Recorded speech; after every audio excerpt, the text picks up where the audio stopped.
Welcome viewers. आज की हमारी पीस्ट्री ऑनलाइन क्लास का टॉपिक है पेमेंट्स। जब भी हम क्रेडिट परचेजेस करते हैं, नॉर्मली बिजनेसेस क्रेडिट परचेजेस ही करते हैं और फिर बिल टू बिल या जो मोड ऑफ पेमेंट सेलेक्ट होता है उसके अकॉर्डिंगली पेमेंट्स करते हैं। तो आज हम ये सीखेंगे कि हम अपने सप्लायर को पेमेंट जब करेंगे तो पीस्ट्री उसे कैसे रिकॉर्ड करता है। आपके सामने डैशबोर्ड पर ये सैमसंग एक वेंडर है और इसका बैलेंस शो हो रहा है 5.2 मिलियन का। अब इसको हमने पेमेंट करना है तो हम किस तरीके से पेमेंट करेंगे?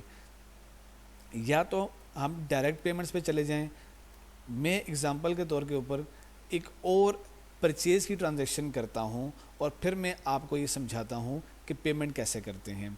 तो डायरेक्ट टास्क मेन्यू पर आ जाएं और उसके बाद हम एक परचेजेस की ट्रांजेक्शन कर लेते हैं, परचेजेस और receive inventory. For example vendor हमारा है सैमसंग और उससे हम कुछ परचेजेस करते हैं।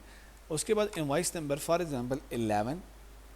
उसके बाद डायरेक्ट आ जाएं शिप वाया। हम ये एज्यूम करते हैं कि हम खुद पिक करेंगे वहाँ से और क्वांटिटी जो है वो आप एज्यूम कर लें। उसके बाद आइटम सैमसंग A20। उसके बाद यूनिट प्राइस और जो आपने पहले आपका जो प्राइस चल रहा है उसी के अकॉर्डिंगली एक बिल जनरेट हो गया और ये है तकरीबन 3 मिलियन का।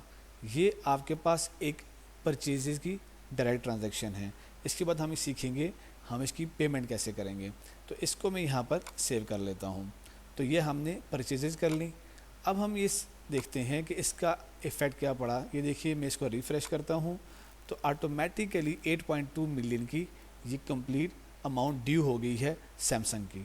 अब हम प्लान करते हैं कि कुछ पेमेंट करते हैं अपने वेंडर को, तो उसको कैसे रिकॉर्ड किया जाएगा। उसके बाद आप आ जाएं टास्क मेन्यू पर और यहाँ पर आ जाएं पेमेंट्स। पेमेंट्स को सिलेक्ट किया, कौन से सप्लायर को आपने पेमेंट करनी है उसको यहाँ से सिलेक्ट कर लें।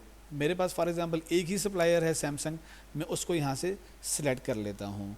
अब ये देखिए ऑटोमेटिकली आपके पास यहाँ पे हिस्ट्री शो हो रही है जो इनवॉइसेस की जो मैंने परचेजेस कर रखी हैं इससे पहले। ये देखिए ऑटोमेटिकली यहाँ से मैं डाउन जा रहा हूँ और ये देखिए जो अभी की जो इनवॉइस थी, इनवॉइस नंबर 11, वो 3 मिलियन की थी और इससे पहले की जितनी इनवॉइस हैं वो यहाँ पे शो कर रहा है।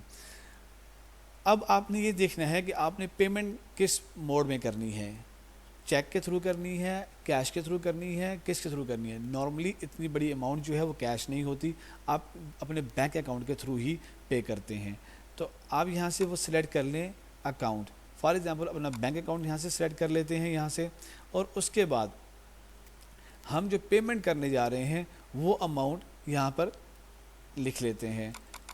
फॉर एग्ज़ाम्पल ये जो 3 मिलियन की मैंने ट्रांजैक्शन की, इसको मैं यहाँ पे पे करने जा रहा हूँ और मैं 2 मिलियन की पेमेंट कर रहा हूँ। 2 मिलियन। ज़रूरी नहीं है कि जितनी अमाउंट की ट्रांजैक्शन हमने परचेज की वो सारी की सारी मैं यहाँ पे करूँ, और पे कर भी सकता हूँ। तो ये आपकी अजम्पशन है कि आप इसको कैसे लेकर चलते हैं। मैं आपको सिर्फ ये अंडरस्टैंड करवाना चाह रहा हूँ कि हमने पेमेंट को रिकॉर्ड कैसे करना है। एंटर कर दें, ये आपके सामने 2 मिलियन की अमाउंट आ गई है। अगर आपको यहाँ पर कोई डिस्काउंट ऑफ़र होता है अपने सप्लायर की तरफ से तो वो अमाउंट आप यहाँ पर लिख सकते हैं, ठीक है जी। लेकिन इसको हम डिस्कस करेंगे अपने आने वाले लेक्चर्स में जब हम डिस्काउंटिंग स्टार्ट करेंगे। अब ये 2 मिलियन की अमाउंट हमने यहाँ पर जैसे ही लिखी तो ये देखिए आपके सामने ये 2 मिलियन की ऑटोमेटिकली ये अमाउंट यहाँ पर जनरेट हो गई और ये 2 मिलियन आपके सामने शो हो रहा है। उसके बाद ये कैश अकाउंट है आपका।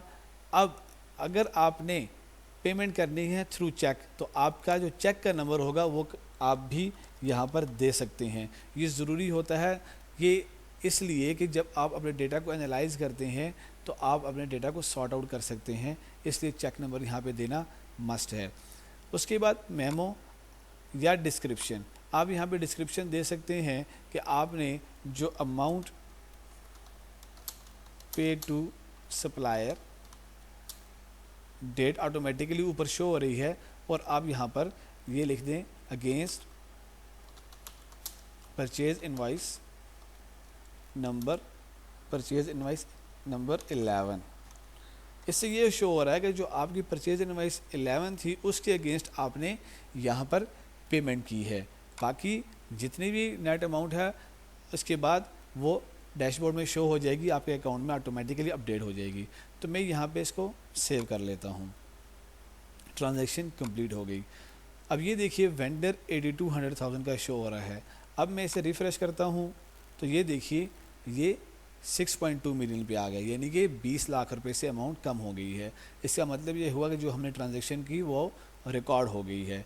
तो ये एक कंप्लीट स्टेप था कि हम अपनी पेमेंट्स को कैसे रिकॉर्ड करते हैं।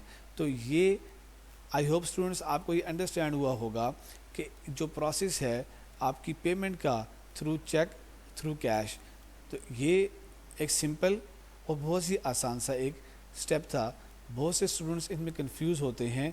तो आपने ये सीखा कि बहुत आसान और सिंपल वे में हमने ये लर्न किया कि पेमेंट्स कैसे रिकॉर्ड की जाती हैं। Thank you.